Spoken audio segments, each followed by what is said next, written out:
The Highway Haunting. 3 True Motel Horror Stories. We all know the feeling, the sheer, grinding exhaustion of a cross-country road trip. That moment when the highway fades into endless black and all you crave is the false sanctuary of a place to sleep. We look for those flickering vacancy signs, desperate for a thin wall of safety. But I'm here to tell you something terrifying. The road doesn't always lead to freedom.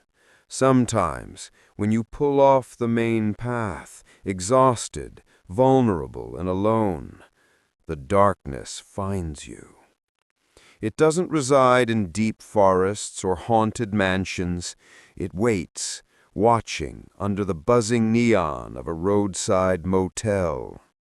These aren't ghost stories. These are real-life horror stories. 3 encounters, 3 nights when I came face to face with the true shadows that hunt on the margins of our maps. Story 1. The Starlight Stalker. My first encounter was about 10 years ago. I was 15, and my older sister, Amy, was 17. We were moving my grandparents across the country, a long, tedious drive. Our third night landed us in the middle of nowhere, a small Midwest town that time had forgotten. The motel was called the Starlight Inn. Generic, tired, and smelling faintly of stale cigarette smoke and that sharp, sickly sweet cleaning solution. Our room was upstairs, right at the end of a long, silent hallway. The lighting was this awful dim yellow, making everything look a little ill. The whole nightmare started with the most mundane request. My mom asked Amy and me to fill the ice bucket. We left the room, the lock clicking shut behind us, and we walked toward the stairs. A man came out of a room a few doors down. Late 30s, greasy hair, just standing there, fiddling with his key. But he wasn't going in. He just stared. His eyes were flat, empty, unnerving. It was weird, but I kept walking. We entered the concrete stairwell. The heavy door swung shut, and then I heard it click open again, almost immediately. I glanced back through the little wire mesh window. He was following us. He hadn't entered his room at all. He just waited, and then started tracking our steps. A cold dread, a deep primal fear trickled down my spine. We hit the first floor. The hallway was identical. The ice machine was at the opposite end of the building. It felt like a mile. We walked, trying to look normal, hearing the faint, steady sound of footsteps behind us, matching our pace. He wasn't rushing. He was just controlling the pursuit. When we finally got to the machine, Amy jammed the bucket under the dispenser. The noise was deafening, but for 10 seconds it felt like a chaotic shield. Then it groaned to a stop, plunging the hallway into a tense, ringing silence. Amy pulled the bucket out, and as she turned, she looked down the long corridor. Her eyes went wide. She didn't have to say anything. I followed her gaze. He was standing there, 50 feet away, watching us. The moment our eyes met, he started walking toward us, his pace picking up. Luckily, I remembered the map. There were stairs at this end, too. We bolted. We scrambled up the concrete steps, the ice sloshing wildly, and burst onto the second floor, sprinting to our room. The keycard fumbled, the door beeped, and we slammed it shut, throwing every single lock, the deadbolt, the chain, the swing bar. We stood, panting, pressed against the door. Complete silence. Later, our mom tried to dismiss it. Our grandmother waved her hand and suggested we were overreacting. But that cold knot of fear was still tight in my gut. We knew what we felt. Deep in the night, I woke up. It wasn't a knock. It was a heavy, full-fisted pounding, slow and deliberate, as if someone was trying to break the door down with a shoulder. There was no voice, just the terrifying, relentless rhythm. It had to be him. He knew our room. He had waited. My mom, shaking, fumbled to dial 911 because the front desk wouldn't answer. Then, just as suddenly as it began, the pounding stopped. Agonizing silence. When the police arrived, they were calm, but after checking the security footage, the officer's face was grim. "Ma'am, you weren't imagining it. We saw him follow them." Story 4. The Unblinking Room.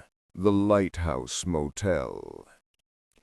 We were driving back from a music festival, my friend Liam and I, completely fried and running on fumes.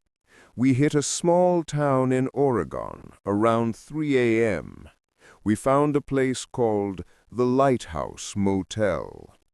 It wasn't near the ocean. The name made no sense.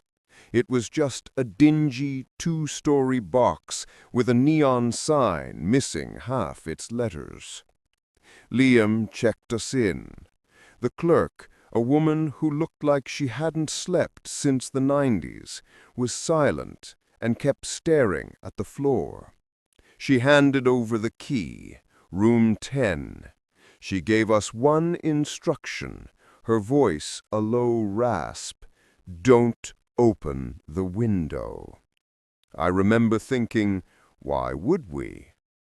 Room 10 was on the first floor. It was exactly what you'd expect: stale air, cheap wood paneling, and a single cracked mirror. We threw our bags down. The first thing I noticed was the window. It was covered by thick brown curtains that looked glued shut. I was too tired to shower, so I just collapsed on the bed while Liam used the bathroom. The silence in that room was oppressive, like cotton wool stuffed in your ears. And then I heard it, a rhythmic thump-tump, thump-tump sound coming from the wall behind my headboard. I sat up. Liam came out, toweling his hair. "Hear that?" I whispered. He listened. "Sounds like a washing machine, maybe?" The motel was too old for in-room laundry. The noise stopped. I tried to relax, but I couldn't shake the feeling that the room was watching me. I looked up at the smoke detector, then the corner of the ceiling, and then my eyes snagged on the curtains. They were thick, but there was... Story 5. The Locked Car. This happened to me last year in rural Oklahoma. I was completely alone, driving through a desolate stretch of highway. My car started making a bad, sputtering noise, then completely died in the parking lot of a grim, run-down motel, the Desert Sun Inn. It was 1 a.m., and I had no cell service. The motel office was locked, of course, but there was a payphone next to a dusty ice machine. I called roadside assistance, and they promised someone would be there by morning. I had no choice but to take a room. I slid my credit card through the night slot. The door to room 7 creaked open. It smelled of mildew and rust. But I was trapped. I checked the locks, a flimsy deadbolt and a chain. I shoved my suitcase against the door. I was exhausted, but I couldn't sleep. Every time a car passed on the highway, my heart jumped. Around 3:30 a.m., I heard a sound from outside my room. Not a car, not a person walking. It was the distinct clink of metal on metal. I froze. I crept to the window and peered through the edge of the cheap vertical blinds. The parking lot was empty, save for my dead car. But as I watched, a figure detached itself from the shadows near the back of the motel. It was a tall man, moving with a strange, slow, deliberate gait. He walked straight to my car. He wasn't smashing a window. He was standing there, bending over my driver's side door, and I heard that clinking sound again. He was using a Slim Jim or a set of professional tools. He wasn't breaking in, he was opening it. The realization hit me. This wasn't a random thief. This was someone who thought my car was an easy target, or perhaps someone who knew I was inside the motel and wanted my keys or my wallet. I watched in silent horror as he finally got the lock to pop. He opened the door and climbed inside my car. He spent a terrifying minute rummaging through the console and the glove compartment. I expected him to leave, but he didn't. He just sat there, looking around, waiting. I wanted to call the police, but the payphone was outside, and my cell had no service. I was trapped between my flimsy motel room door and a man sitting in my car, looking right at my window. Finally he got out, slammed the door shut, and walked away. But he didn't go to the highway. He walked around the back of the motel again and disappeared. The morning couldn't come fast enough. The moment the tow truck arrived, I was out.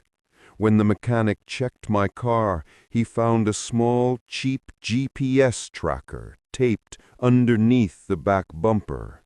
He told me it was the kind drug gangs and human traffickers use. Someone hadn't just found me. They had been following me, and they knew exactly which route